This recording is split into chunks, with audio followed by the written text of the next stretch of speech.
parte del pastoreo del rebaño. Es un pasaje sencillito, sencillito, pero bueno, le hemos dedicado 2 semanas debido a que pensamos que era importante mencionar lo que enfatizamos en la primera parte de este estudio. Y bueno, nos queda una semana más, yo creo, en la primera epístola, el estudio de la primera epístola de Pedro. Eh, pero a lo mejor no nos detenemos ahí 2 semanas, porque son varias páginas que tenemos que revisar esta semana. Pero bueno, mis amados, después que nosotros terminemos primera de Pedro, enseguida vamos a estudiar la segunda epístola de Pedro, que también allí hay cosas muy interesantes, especialmente acerca de los falsos maestros y profetas y falsos eh, charlatanes. Interesante el estudio de segunda de Pedro. Pero hoy les ruego que tomen su Biblia a primera de Pedro capítulo 5 del 1 al 4. Le voy a pedir a nuestro hermano Alonso, que siempre es que está más cerca, para que nos guíe en la lectura de esta mañana. Usted la puede seguir aquí o en su Biblia. Buenos días, hermanos. Nos encontramos en la segunda parte de la primera carta de Pedro del capítulo 5, versos del 1 al 4. Ruego a los ancianos que están entre vosotros, yo anciano también con ellos, y testigo de los padecimientos de Cristo, que soy también participante de la gloria que será revelada. Apacentad la grey de Dios que está entre vosotros, cuidando de ella, no por fuerza, sino voluntariamente, no por ganancia deshonesta, sino con ánimo pronto, no como teniendo señorío sobre los que están a vuestro cuidado, sino siendo ejemplos de la grey. Y cuando aparezca el príncipe de los pastores, vosotros recibiréis la corona incorruptible de gloria. Amén. Amén, gloria a Dios. Gracias, hermano. Oremos, mis amados hermanos. Padre, gracias te damos por esta mañana hermosa y por la oportunidad de estar aquí reunidos. Señor, queremos entenderte, queremos conocerte mejor y sabemos que este pasaje tiene muchas cosas buenas que tú nos envías a través del apóstol Pedro. Pedimos, oh Dios, que nos des hoy una mente abierta, sencilla, Señor, para captar estas verdades que tú nos ofreces. Te damos gracias, Padre, que ya nuestra hermana Elena se ha recuperado de su condición y pedimos, oh Dios, que tú sigas ministrándole para que ella, oh Dios, se recupere del todo. Y también por todos los hermanos que están padeciendo el flu, como nuestra hermana Andino y muchos otros, la hermana María Mata también, que ha estado enferma. Te pedimos, Señor, que tú les des la salud y la fortaleza que ellos necesitan. Vivimos convencidos que tú eres un Dios soberano. Señor, nosotros entendemos que a veces tú utilizas aún nuestras enfermedades para probar nuestra fe, para enseñarnos cosas que necesitamos aprender y de otra forma nunca la consideramos. Tú nos quebrantas y nos levantas, tú nos enfermas y tú eres el que nos sanas. A ti te damos la honra y gloria en este día. En el nombre de Cristo oramos. Amén. Amén. ¿Sabían ustedes, dicho sea de paso, que hay un pasaje por ahí en el Antiguo Testamento donde Dios habla a través de un profeta? Se los voy a buscar. Que dice, yo soy el que te enfermo y yo soy el que te sana. Sí, y Dios usa la enfermedad. Esto no tiene nada que ver contigo, Elena, porque ya tú eres una creyente madura. Tú no necesitas que Dios te quebrante. Pero Dios, mis amados, es soberano y Él puede hacer con nosotros lo que Él quiera. Pero todas las cosas ayudan a bien a los que aman a Dios y son llamados conforme a su propósito. Así que qué bueno es vivir bajo la sombra del Omnipotente. ¿No es cierto, mis amados hermanos? Dios es bueno, para siempre su misericordia, pero todos nosotros debemos de vivir con temor y reverencia a ese Dios, ¿no es cierto? Eso es lo que dice la Biblia. Amén. Bueno, el hermano Carmelo me dijo algo que se me pararon todos los pelos en los brazos y en la espalda. Me dijo que su cuñado, que va a otra iglesia, le comentó que el pastor de esa iglesia le dijo que ya esta iglesia no va a seguir lo que dice la Biblia, sino lo que yo digo. Wow. Wow. ¿Cómo se atreve un ministro, un pastor, ponerse por encima de la palabra de Dios? Bueno, yo no quiero caminar al lado de ese amado pastor en una tormenta eléctrica, tú sabes, porque yo creo que Dios está buscando un chance para demostrarle a él quién es el que manda y dónde está la sabiduría. Y de seguro que no está en ningún hombre, sino en Dios, mis amados. Bueno, yo tengo la esperanza, este es el segundo mensaje, el segundo estudio, yo tengo la esperanza que ustedes que pudieron estar aquí con nosotros la semana pasada, que yo les haya convencido o por lo menos los dejé pensando de que el llamado especial y extraordinario para que hombres sirvan en el ministerio pastoral, yo realmente comencé a cuestionar ese llamado especial. Y, yo estoy en reuniones de pastores mucho más que ustedes. Los pastores bautistas se reúnen todos los meses y entonces yo oigo tantos siervos bautistas, porque ese es el círculo donde yo me muevo, que creen que los pastores reciben un llamado directo, especial de Dios, que los pone a ellos en el ministerio, como Dios puso a Pablo y a los otros apóstoles. Pero bueno, debido a que no sucedió así con este servidor, yo comencé a cuestionar ese asunto de un llamado especial. Les dije la semana pasada que si usted me pregunta a mí por qué yo entré en el pastorado, yo te voy a dar una respuesta bien cubana. Y te voy a decir porque me dio la gana.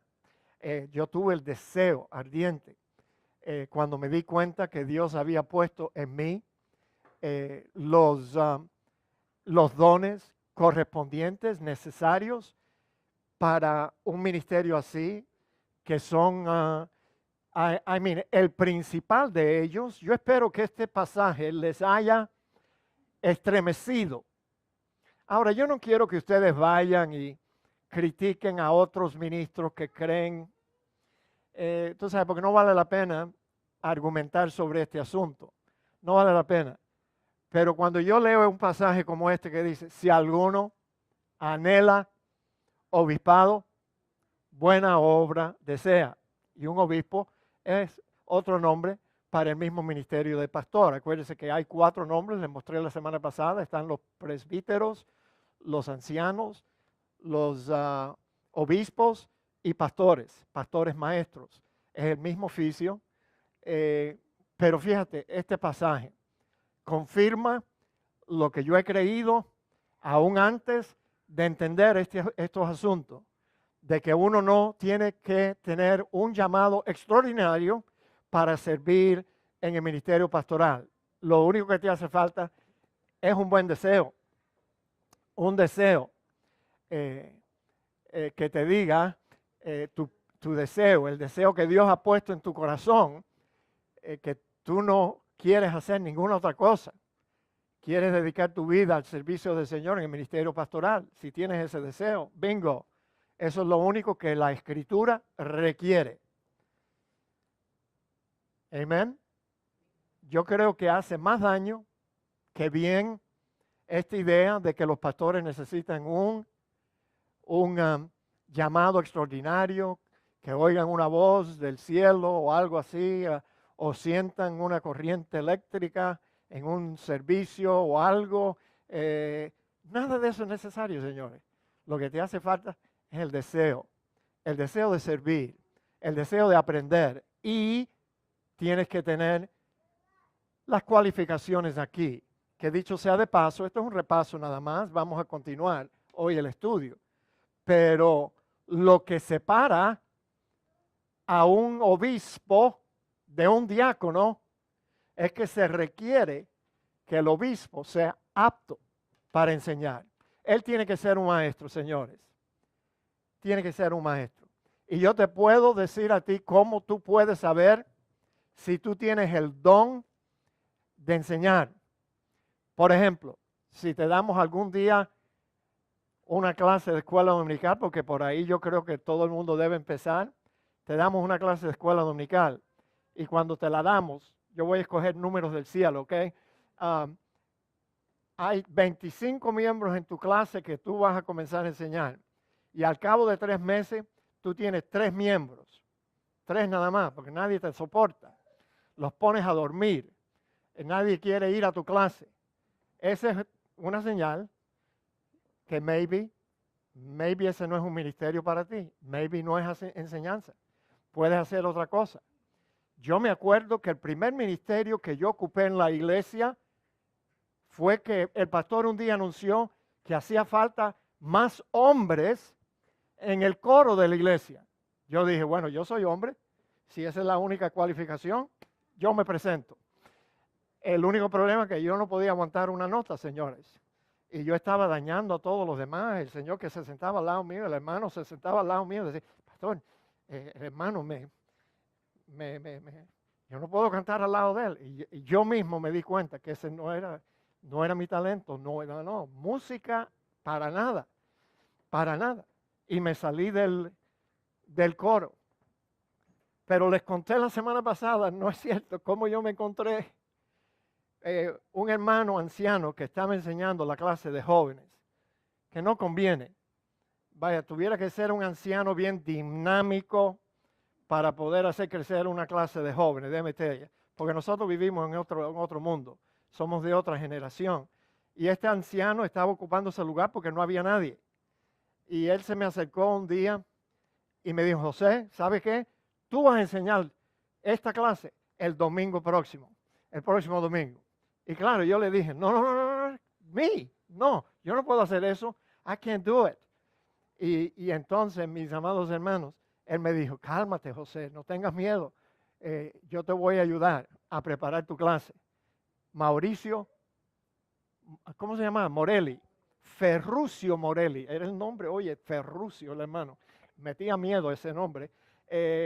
Pero anyway, él me ayudó a preparar mi primera clase y después que yo di esa primera clase, no había nadie que me quitara a mí esa clase.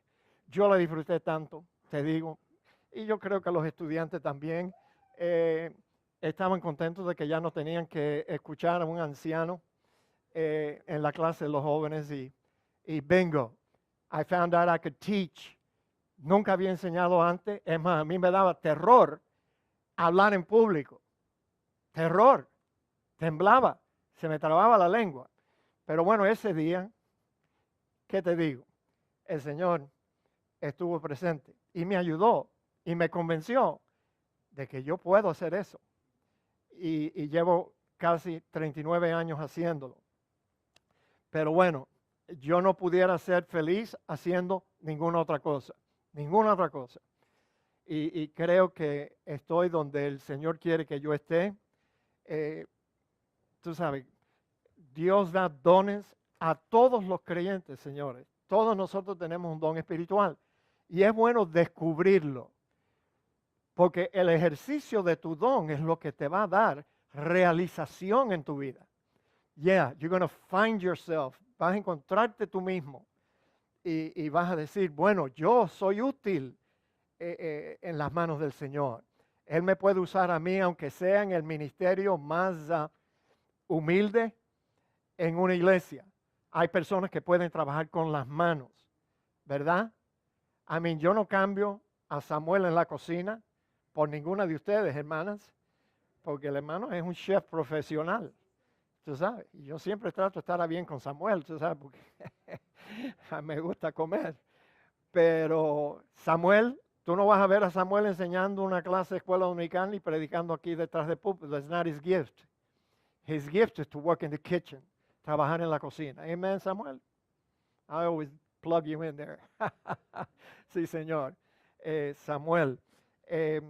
Pero anyway, mis amados, algunos de nosotros pueden trabajar en la iglesia con sus manos para ayudar a extender el reino de Dios. Otros con nuestra voz, predicando, enseñando, exhortando. Y bueno, yo creo que el hermano Wilfredo Alonso, este caballero aquí, es uno entre varios en esta iglesia, que yo creo que él se ha encontrado enseñando, ¿verdad, hermano Alonso? Yeah. Y yo sé que él toma las cosas en serio en la enseñanza. ¿Se acuerdan que Santiago escribió, no procuren muchos de ustedes ser maestros, porque Dios nos va a pasar por un juicio más severo, Alonso, que tú estás loco, Alonso, un juicio más severo. Pero no, yo sé que Alonso, el hermano Wilfredo, toma las cosas bien en serio por el tiempo que él le dedica a sus clases. Si usted no está viniendo a la clase de adultos aquí en la iglesia, se está perdiendo una bendición, porque yo sé que el hermano le dedica tiempo a su clase. Yo lo sé porque la semana pasada me dijo, pastor, tuve que terminar mi clase y todavía tenía 2 páginas más de notas que yo quería compartir con la gente. Él padece del mismo problema nuestro, ¿no es cierto? Que queremos dar demasiado en una sola sentada. Pero bueno, todos nosotros estamos entrando en disciplina. ¿Por qué un hombre cristiano va a anhelar ser pastor en una iglesia? ¿Por qué? El pago is not too good, it's not great. Cuando yo estaba trabajando en Winn-Dixie, yo estaba en un Managers Training Program y ya era manager de un departamento. Yo estaba ganando en aquel entonces buen dinero. Y entonces decidí dejar mi trabajo en Winn-Dixie y entrar en el seminario. No podía tener el trabajo de Winn-Dixie porque yo tenía muchas responsabilidades y quería dedicarme a esto. Quería trabajar por la comida que a vida eterna permanece y no por la comida esa que se echa a perder en un segundo cuando la deja fuera de refrigeración. Y entonces, mis amados hermanos, el Señor nos trajo a esta área de North Miami.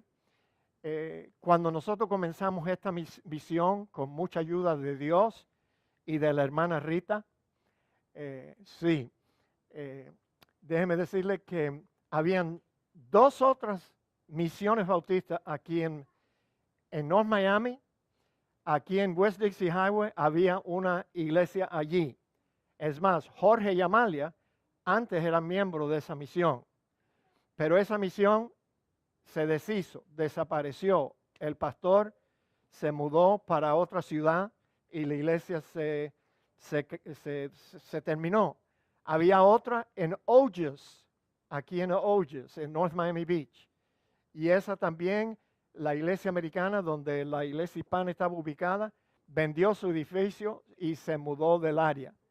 Y entonces quedamos nosotros solos.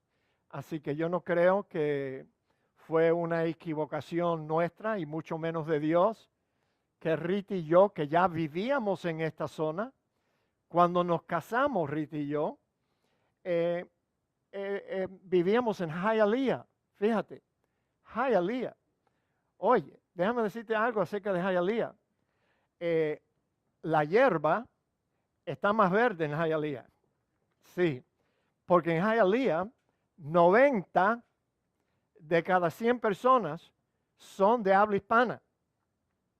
Y yo me atrevo a decir que en aquel entonces la mayoría eran cubanos. Ya no, ya Hialeah no es de los cubanos solamente, porque los cubanos, hablándote francamente, se han ido muriendo. Usted sabe, nadie es eterno y esa generación que salió de Cuba, no te asustes, hermana Delia, tú no te vas a morir pronto, pero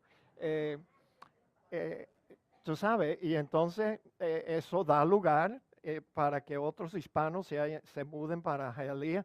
Oye, Hialeah, that would be great. Si tú tomas esta iglesia y la pones allí en Hialeah, en menos de un año, esta congregación dobla el tamaño. Dobla, si no más. Otra área buena es el área que le llaman Little Havana. Allí está mi gente, tú sabes. Little Havana, sí. pudiéramos tener más gente. Kendall, Southwest, Kendall y áreas así. Sí, pero oye, déjame decirte un secreto que tú no sabes todavía. Los colombianos están en Kendall. Kendall está lleno de colombianos. Sí.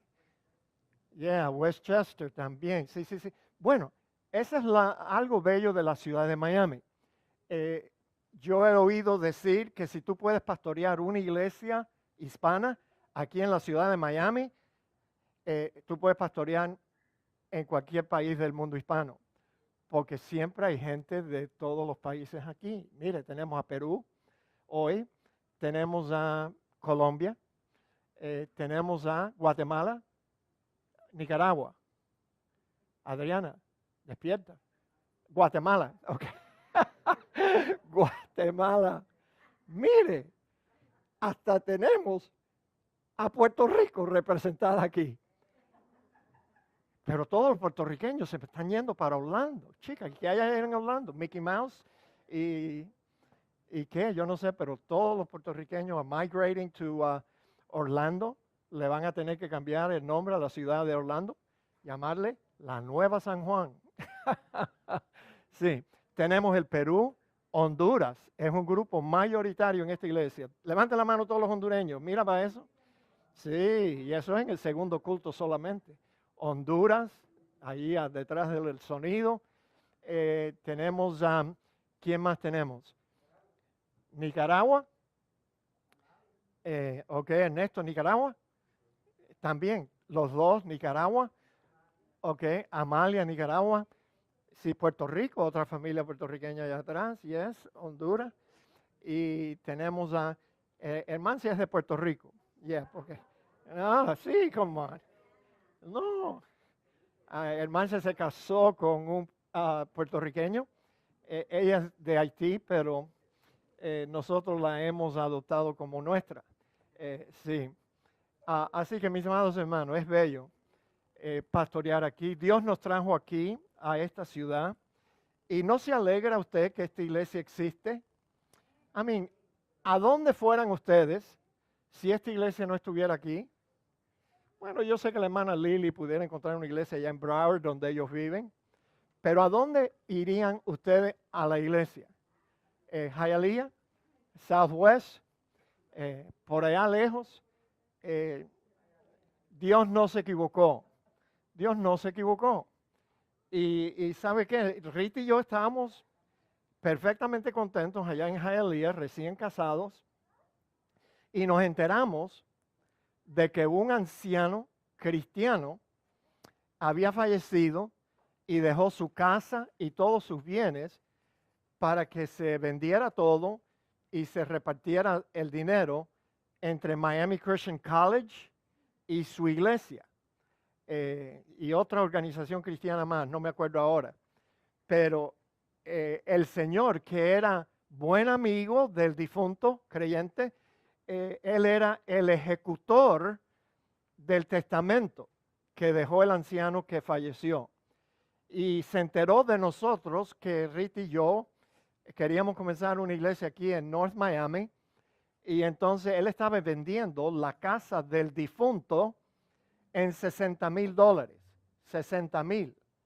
Y yo no tenía ni para pagar el down payment. Yo no podía cualificar por un mortgage. Entonces el ejecutor del testamento me dijo, te vamos a rebajar la casa, el costo de la casa, de 60,000 a 39,000. Yo le dije, yo la quiero, pero tengo otro problema, yo no voy a cualificar ni siquiera para un mortgage de 39,000. Ahora la casa no era una gran cosa, necesitaba muchos arreglos, pero pregúntale a Rita, I'm a handyman. Yeah, por lo menos yo sé qué lado del martillo yo debo aguantar cuando quiero martillar algo. Y entonces yo le di 39,000, le dije, sí, yo la quiero, pero no cualifico para un mortgage. Y entonces después de una semana o dos, él me llama para atrás y me dijo, ¿sabe qué? Un miembro de la iglesia que va a recibir una tercera parte del testamento de este señor, te va a financiar la casa. A private mortgage, señores. Entonces yo dije, bueno, parece que Dios quiere que nosotros vayamos para North Miami, que dicho sea de paso, mi suegra, mi esposa, vivía en North Miami. Yo era vecino de Samuel y Ana sin conocernos, porque en mi casa, la primera casa que compramos, podía ir caminando a tu casa. Qué terrible sería eso, Ana. Yo fuera allí todos los días para que me hiciera un poquito de café. Pero se dan cuenta cómo las cosas van cayendo en su lugar. Y entonces estamos aquí. Pero ¿quién debe ser pastor? Bueno, mire, el candidato debe ser un hombre que en su desarrollo normal, en su vida cristiana, se ha dado cuenta que Dios lo ha equipado con los dones correspondientes al ministerio pastoral. Sí, sí. No es para más nadie. Si no tienes los dones correspondientes y el principal que necesitas es apto para enseñar. Y el segundo, muy importante, paciencia.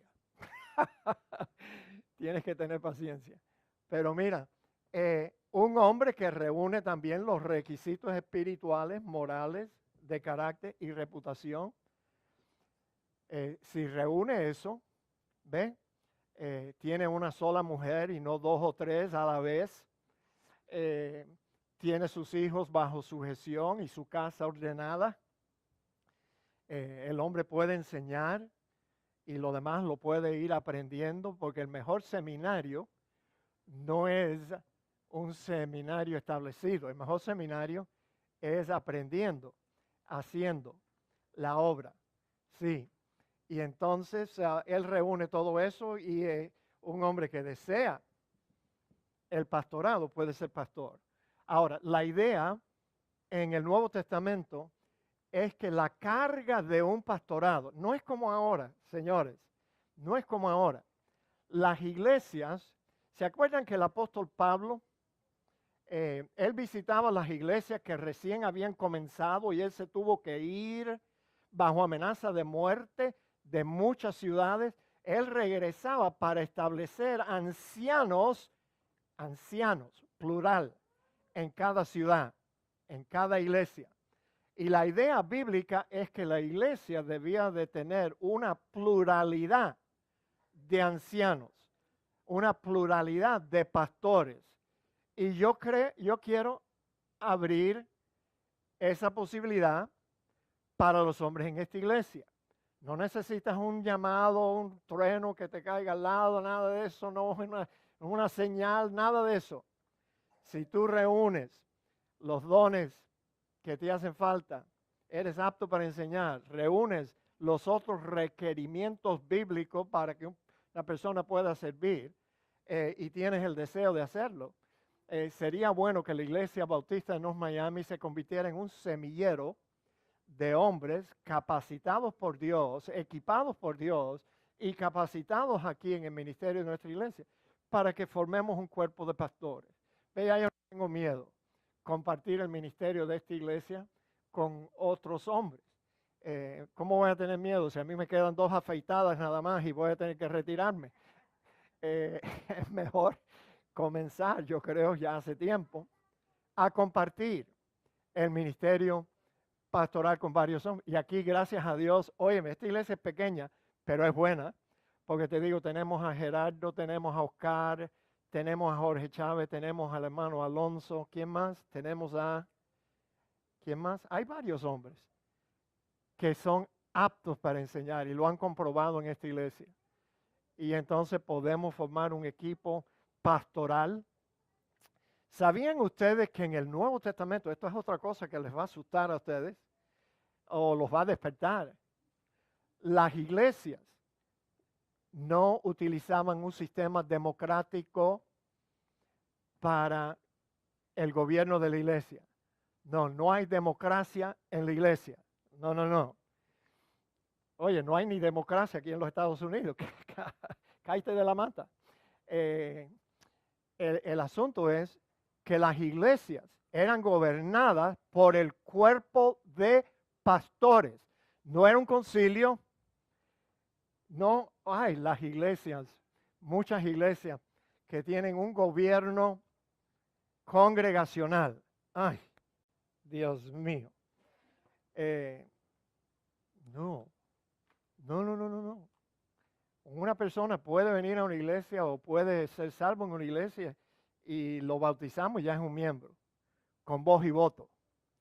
En una iglesia que tiene un gobierno congregacional, cuando tienen que decidir qué color quieren pintar el edificio de la iglesia, yo digo verde, no, carmelita, no, azul. Y casi siempre las iglesias así no pueden decidir nada sin ofender a los que dijeron que la querían de este color y después decidieron hacerla de otro. Las iglesias, a mí, acéptalo si tú quieres. El gobierno de las iglesias en las épocas primitivas de la iglesia eran gobernadas por el cuerpo de ancianos, hombres maduros en la fe, que podían gobernar, organizar, supervisar a las iglesias. ¿Se dan cuenta cuán lejos nosotros nos hemos apartado de los patrones bíblicos para el ministerio de una iglesia? Ahora, yo vivo convencido que para servir en el ministerio pastoral o en cualquier otro ministerio en la iglesia, lo único que hace falta es gratitud. That's all you need. Sí, cuando nos damos cuenta que hemos recibido un reino inconmovible, que no se mueve, que no nos los dan y después nos los quitan. No, hemos recibido un reino inconmovible, seguro. Tenemos promesas, mis amados hermanos, que Dios va a cumplir. El autor del libro de Hebreos dice que debemos de sentir una profunda gratitud y mediante esa gratitud sirvamos a Dios, agradándole con temor y reverencia, porque nuestro Dios, después de todo, es un fuego consumidor. ¿A quiénes debemos pastorear? Bueno, fíjese la simpleza en la forma de expresarse de Pedro. Pedro dice, apacentad la grey de Dios que está entre vosotros. ¿Ven? Pedro habla a los ancianos, que eran ancianos igual que él, y parece que Pedro estaba recordando ese encuentro que él tuvo con Cristo después de su resurrección. ¿Se acuerdan?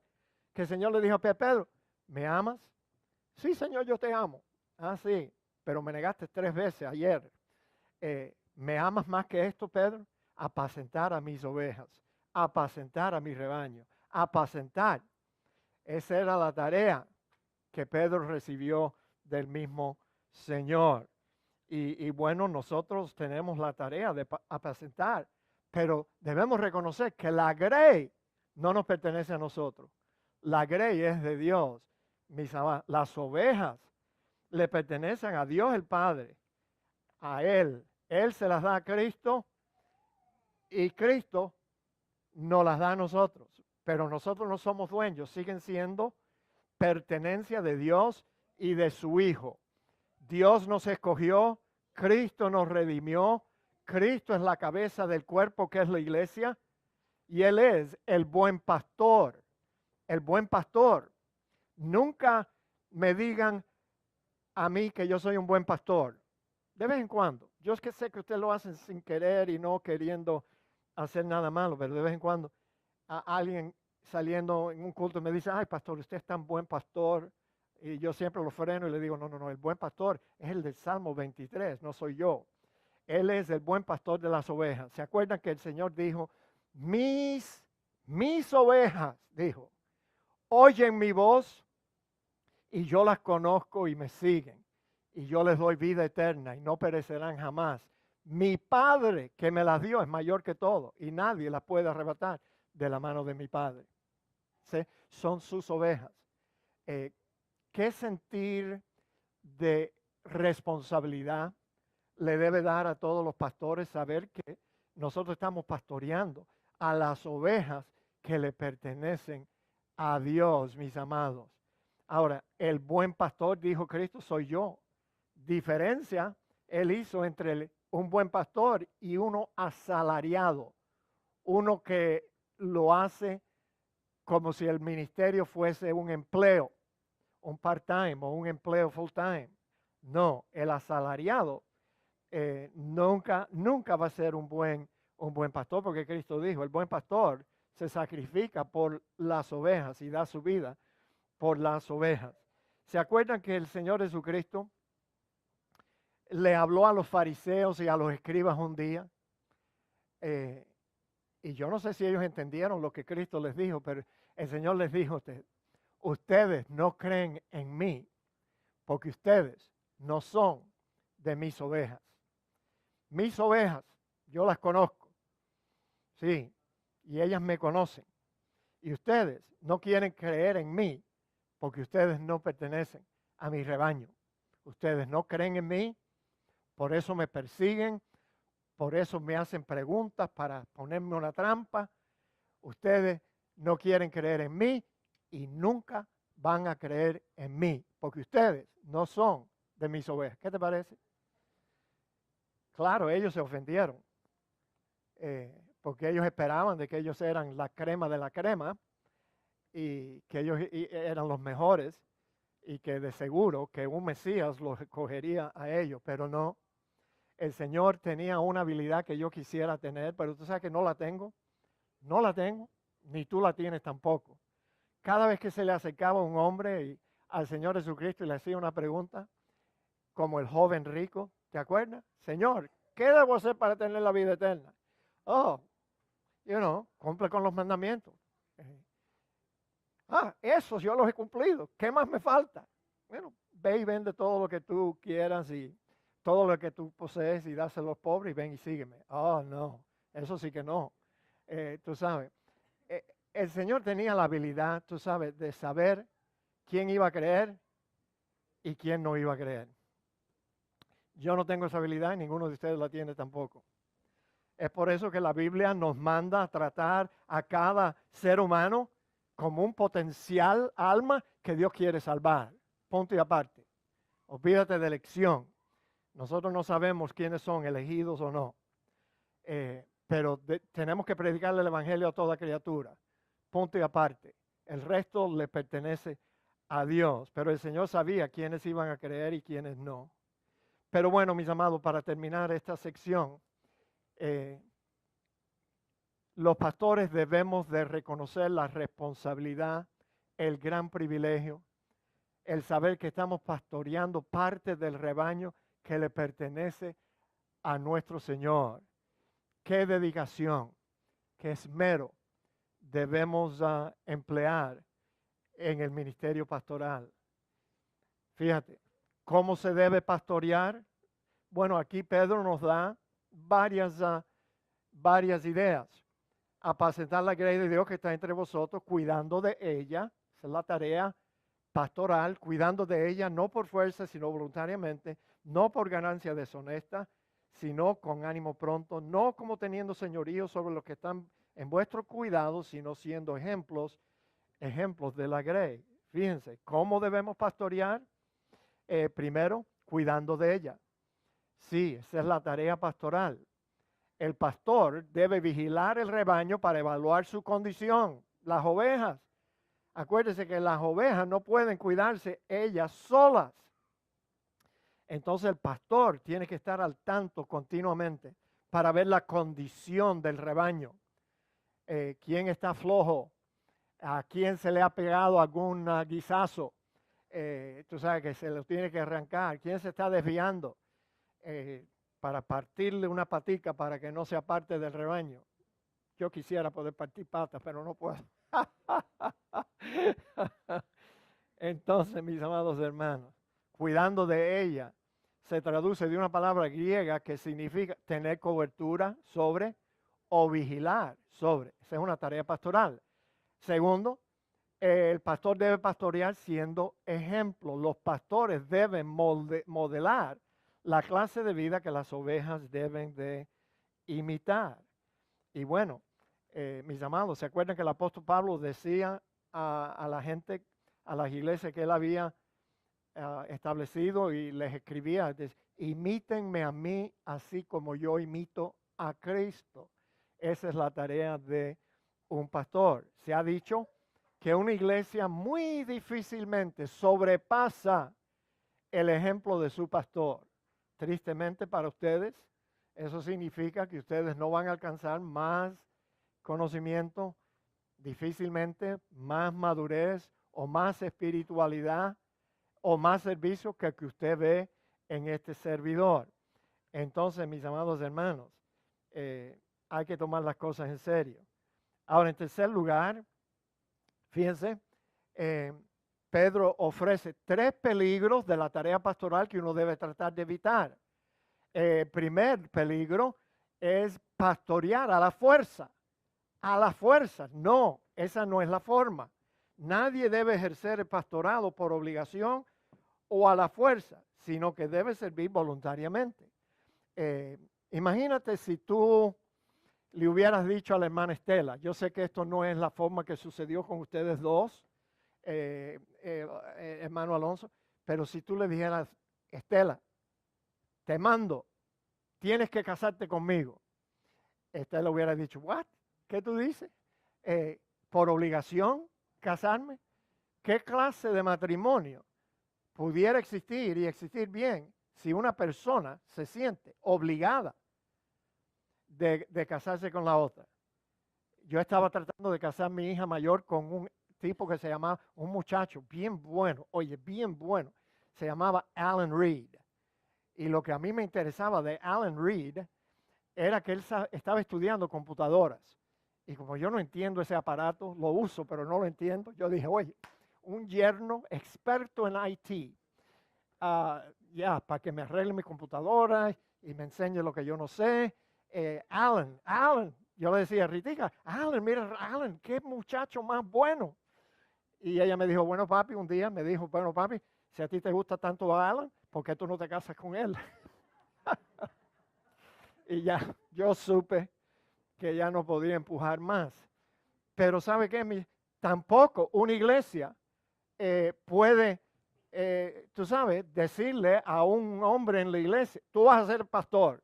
No, pero yo no sé, yo no sé cómo hacerlo. No. Nosotros hemos orado y nosotros tenemos palabra de Dios que nos dijo que tú ibas a ser pastor. No, bueno, a la fuerza, por obligación, yo tengo que ser pastor. Sí, nosotros sabemos que tú eres la persona. Ah, sí, tú lo sabes. Pero si el hombre no está dispuesto, si no desea, si no anhela obispado, entonces él no debe servir. A la fuerza, nadie va a tener éxito si tiene que pastorear una iglesia cuando él realmente no lo quiere hacer. Segundo peligro es que los pastores deben evitar la tentación de ser motivados por dinero o beneficios materiales. No, un asalariado o un falso maestro, que dicho sea de paso, los falsos maestros, la característica siempre es el amor al dinero, la avaricia. Y yo voy a exprimir a esta gente y les voy a hacer cuentos, inventos, para que ellos piensen que dando a este ministerio, ellos se van a enriquecer y Dios te va a bendecir y tú vas a encontrar el milagro que tú quieras y todo. Por avaricia, dice, harán mercadería de vosotros con palabras fingidas. Casi siempre es un invento, una mentira. Sobre los tales ya de largo tiempo, la condenación no se tarda y su perdición no se duerme. O sea, mis amados hermanos, a veces la iglesia tiene un pastor que no es ni salvo. Porque aquí Pedro está hablando de condenación, de perdición. Ahora, cuando lleguemos a segunda epístola de Pedro, en ese estudio, te voy a decir cuál es el problema. ¿Tú sabes cuál es el problema? El problema tiene 2 facetas. Una es que cada semana un falso ministro, falso profeta, falso charlatán, descarado, aterriza aquí en la ciudad de Miami, pensando que aquí en los Estados Unidos yo me voy a hacer, aquí está la lana y aquí yo me voy a hacer rico. Y entonces, ese es un problema. Falsos maestros, falsos apóstoles, falsos ministros. El otro problema, la otra faceta del mismo problema, es que la gente los busca, los quiere que oír acerca de ese cristianismo a la abracadabra. ¿Se acuerdan abracadabra? Abracadabra, ¡puf! Y ya tiene lo que tú deseas. Abracadabra, ¡puf! Y Dios te sana. ¿Cómo tú vas a pensar que Dios te enferma? No. Dios es tu sanador y ellos te sacan algunos pasajes fuera de su contexto para convencerte a ti que la vida cristiana es solo que tenemos un Dios que nos quiere bendecir, nada más. Y bueno, mis amados hermanos, la gente le gusta eso, le gusta eso. El señor que Carmelo me comentó, él tiene un cuñado que va a la iglesia de esa estrella errante que dijo que ya la Biblia no es la que manda más aquí, ahora soy yo. Ese señor tiene 3 cultos en la mañana y se llenan los 3 cultos. ¿Qué te parece? ¿Qué te parece? ¿Tú no ves que la gente está buscando a un sinvergüenza así? They wanna. Entonces, finalmente, mis amados hermanos, los pastores pueden estar en peligro de querer dominar a otros de forma como si tuvieran señorío sobre ellos. Aquí es donde encontramos el pastor manda más, el pastor dictador, el pastor que piensa, oye, y son facilitos de reconocer. Si algún día usted está buscando por otra iglesia, ojalá que usted nunca se quiera ir de aquí de nosotros, pero si se muda para otra área del condado y usted necesita encontrar una iglesia más cerca, mire, la experiencia mía, yo tuve un pastor dictador los primeros 7 años de mi vida cristiana. Yo no sabía, tú sabes, pero bueno, yo no sabía, no entendía, pero comencé a ver ciertas cosas en la iglesia que yo sabía que no estaban bien. Lo primero que me di cuenta es que cada 3 años había un grupo de hermanos amados que habíamos llegado a conocer y amar, que se iban bravos de la iglesia. Y todo era por la misma cosa. O sea, la iglesia donde yo asistí, que Dios me perdone, no sabía, nadie me dijo, los primeros 7 años de mí, nunca daba un informe financiero, nunca. Y aun cuando yo llegué a ser un pastor asociado, encargado del ministerio de los jóvenes, a veces yo me daba cuenta que el pastor me decía, sacaba su billetera y me decía, José, ve y échale estos 40 pesos de gasolina en el banco. O sea, él manejaba las finanzas de la iglesia de su billetera. Eso no debe ser así. Hoy en día, debido a que ya yo tengo 40 años, 41 años en Cristo, yo nunca me haría miembro. Escúcheme bien, si tú quieres, tú puedes hacerlo. No, pero mira, yo nunca me hago miembro de una iglesia cuyo nombre es el ministerio del apóstol mal nombrado. No. Ministerio. No. Yo no quiero ir a un ministerio de una persona. Y casi siempre es el pastor y la avispa, la pastora, perdón. No. No, yo quiero ir a una iglesia. ¿Y sabe otra cosa que yo quiero? Si yo voy a estar diezmando en esa iglesia, yo quiero un informe financiero. Cada mes, o cada 3 meses, o cada 6 meses. Pero nada de eso que tú me pides a mí, que yo dé mis diezmos aquí y mis ofrendas, y que tú eres el que maneja, administra. Tengan miedo de una iglesia así y no se queden allí. Dicho sea de paso, por casualidad, no porque yo lo inventé así. Hoy mismo usted puede salir de aquí con una hojita, ¿verdad, Lili? Que tú preparas, no la preparo yo. En una iglesia donde el pastor es el manda más, él es el que cuenta el dinero, él es el que hace los depósitos y él es el que um, eh, distribuye los fondos y no le da cuenta a nadie. No, más nunca yo voy a ser miembro de una iglesia así. Never, never again. Yo fui a mi pastor con mucho temor y temblor, porque ya yo sabía lo que pasaba con todos los que anterior a mí demandaban un informe financiero de la iglesia. El pastor los botaba de la iglesia. Y un día yo fui y le pedí que él orara para ver si él podía hacer algún cambio en la forma que él administraba la iglesia. Yo le pedí que orara.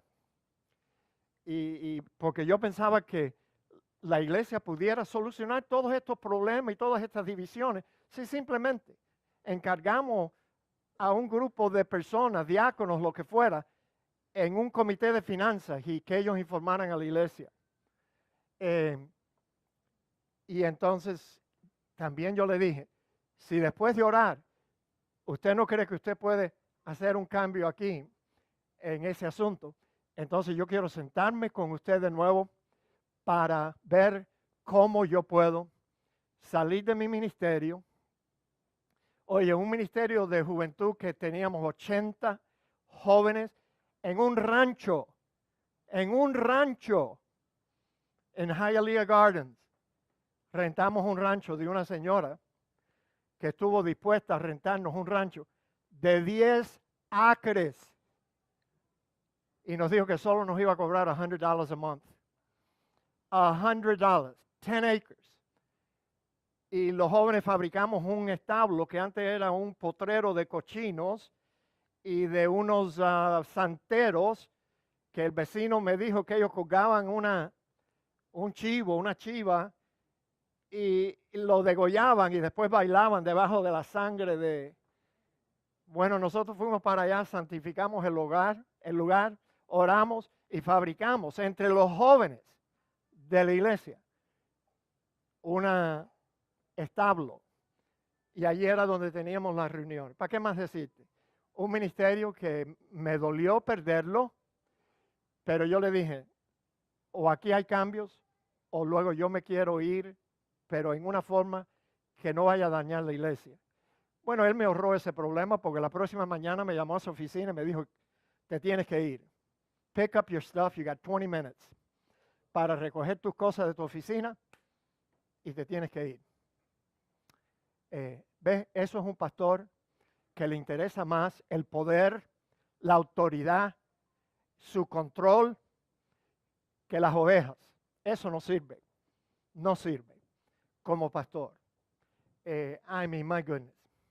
Y él era un buen predicador, buen maestro, pero como pastor era un diótrefes. Yo pensé que él había estudiado, es más, él había estudiado en la misma universidad donde estudió Fidel Castro. No obstante, yo creo que se le pegó algo. Tú sabes, era un dictador. Y entonces, mis amados hermanos, that's it. Yo tenía en aquel entonces unos 20, ya estábamos casados, recién casados, Rita y yo. Tuvo que ser alrededor de unos 28 años, 29, 30. Yeah, more like 30. Y a esa edad, yo lloré casi un día entero. Tú sabes, que mi pastor, el único pastor que yo había tenido, me haya botado como un perro de la iglesia. De esa forma. But anyway, I got over it. Sí. I got over it. Bien rápido. ¿Sabe cuál fue el último sermón que mi pastor me predicó sin saber lo que iba a pasar ese lunes en la mañana próximo? Rompiendo el nido. Así lo tituló, rompiendo el nido. Y era de que los polluelos de una águila, la madre águila, para que ellos aprendan a volar, les rompe el nido. Hey, buena idea. Rompe el nido. No, por favor. Él todavía está estudiando. No le vayas a romper el nido todavía. Pero tú sabes, rompiendo el nido y me bota el día martes. Y yo dije, bueno, ahora I gotta learn to fly. Swim or sink, de alguna forma. Y bueno, lo demás es historia. El pastor me votó, pero Cristo no me votó. Nunca, nunca nos ha abandonado. Ay, si le cuento, no tengo tiempo para contarle, porque estoy bajo disciplina hoy. Tengo que terminar a 10 para la 1 y yo creo que lo voy a hacer. Pero mis amados hermanos, les ruego también, mira qué facilito. A veces iglesias caen bajo un pastor que él se cree que él es dueño de la iglesia. Dueño de la iglesia. Y es fácil, porque él dice, Dios fue el que me trajo a mí aquí y a mí no hay nadie que me saque de aquí. ¿Quién te dijo? ¿Quién te dijo? Dios te puede sacar. Pies primero. Cuando te vengan a buscar en una camilla, Dios te puede sacar. Y ningún pastor es dueño de la iglesia. El día que ustedes se cansen de mí y me digan, bueno, pastor, está bueno ya, queremos que usted se vaya. Lo único que yo me voy a llevar de aquí, mis libros, son míos. Yo los compré con mi dinero. Voy a recoger mis libros y nos vamos a ir siendo amigos. Punto y aparte. That's it. Porque yo sé lo que me espera después que ustedes me echan de aquí. ¿Tú crees que Dios va a dejar un servidor que todavía le quedan por lo menos 2 afeitadas? ¿Me va a dejar por mucho tiempo ahí en un closet, en un pechero? Yo creo que no. Porque otra cosa que yo me voy a llevar de aquí son mis 500 sermones o más, que yo los puedo predicar en otro lugar. No me voten, hermanos, yo quiero quedarme aquí con ustedes. Sí. Ay, Diótrefes. Ustedes han leído la historia de Diótrefes, un pastor mandamás sinvergüenza. Juan quería arrancarle el cuello a ese Diótrefes. Tú sabes, porque él pensaba que él era y votaba gente de la iglesia. Eso es otra señal. Un pastor que vota a los miembros de la iglesia para mantener el poder sobre esa congregación, eso no sirve. No sirve. No se queden en una iglesia así, mis amados. Sí, yo lo sé. Nos pasa a todos, Ana, que uno no sabe. Y entonces, oye, mi pueblo perece, ¿por qué? Por falta de conocimiento. Y entonces, pues, bueno, todavía está tu ex pastor allá destruyendo esa iglesia. Todavía. Pero bueno, that's it. Fíjense el ejemplo de Diótrefes. Yo he escrito a las iglesias, pero Diótrefes, al cual le gusta tener el primer lugar entre vosotros, no nos recibe. O sea, el apóstol Juan escribió una carta y este sinvergüenza no quería recibir los consejos del apóstol Juan.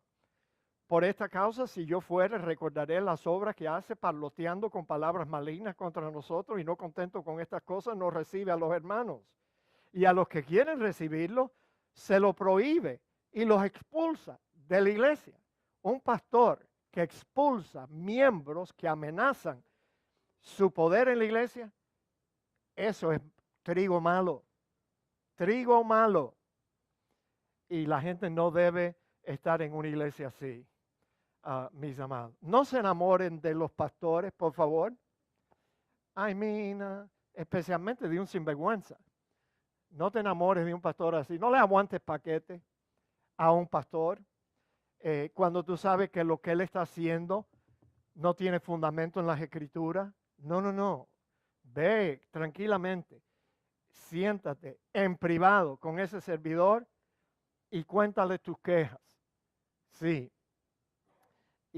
Pero nadie quiere tener un pastor así, un pastor dictador. Ahora, ¿por qué motivo? Ya casi estamos terminando. Bueno, el Señor estableció la norma para los líderes en la iglesia, mas entre vosotros no será así. Los gobernantes de las naciones se enseñorían de ellas y los grandes ejercen sobre ellas potestad. Yeah. Y entonces, más entre vosotros no será así, sino que el que quiera hacerse grande entre vosotros sea vuestro servidor, y el que quiera ser el primero entre vosotros será vuestro siervo, como el Hijo del Hombre no vino para ser servido, sino para servir y para dar su vida en rescate por mucho. Ese es el ejemplo que nosotros debemos de seguir. ¿Y por qué razón debemos de servir como pastores? Bueno, sabiendo que cuando aparezca el príncipe de los pastores, fíjense, él es el príncipe de los pastores, el mayor, el primero, recibiréis la corona incorruptible de gloria, una corona incorruptible de gloria. Ahora, en la Biblia habla de varias coronas. El apóstol Pablo esperaba la corona de justicia. Santiago habló de la corona de vida. Todas estas coronas son premios que los creyentes van a recibir en la eternidad. Por eso son incorruptibles, no se corrompen. Son premios eternos. Y bueno, ya yo estoy midiendo mi cabeza para ver si me ajustan bien mi maybe una coronita, aunque sea chiquita. Mentira, hermanos, una broma. Que el Señor les bendiga mucho y gracias por soportarnos. Vamos a pedirle a los ujieres que pasen adelante para los últimos segmentos de nuestro servicio hoy, que es cuando le vamos a entregar